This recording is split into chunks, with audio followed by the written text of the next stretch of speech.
Now, here in Paris, an international conference is being held today aimed at helping Sudan in its transition to democracy after decades of authoritarian rule. Now, one of the key issues for the government in Khartoum is the debt it owes the International Monetary Fund, that amounting to some $60 billion.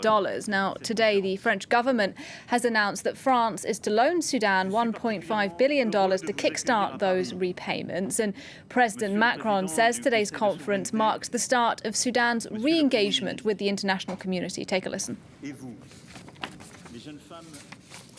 Reduction of Sudan's debt that we're going to initiate soon is a first result of this meeting. The country's return to this group of nations should be reinforced both economically and politically. But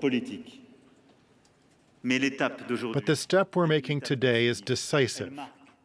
It marks the re-engagement of the entire international community to your side, because you had the courage to stand up. Well, let's talk a bit more about this conference then with our Foreign Affairs editor, Armen Georgian, who's on set with me. Armen, talk to us a bit more then about the purpose of this conference being held today. Well, essentially, it's to reintroduce Sudan to the concert of nations. That's to use the term that the French finance minister used just now. So after 30 years of isolation, Sudan is essentially back on the international scene. 30 years of isolation because, of course, of the rule of former autocrat Omar al-Bashir.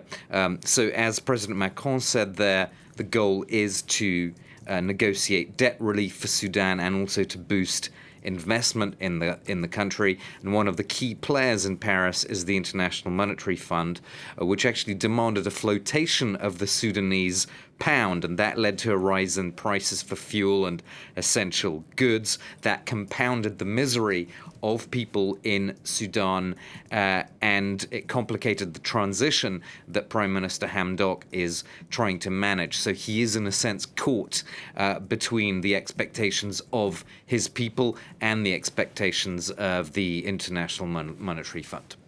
Armen, France is hosting this meeting. Tell us why it's significant that it's happening here in Paris.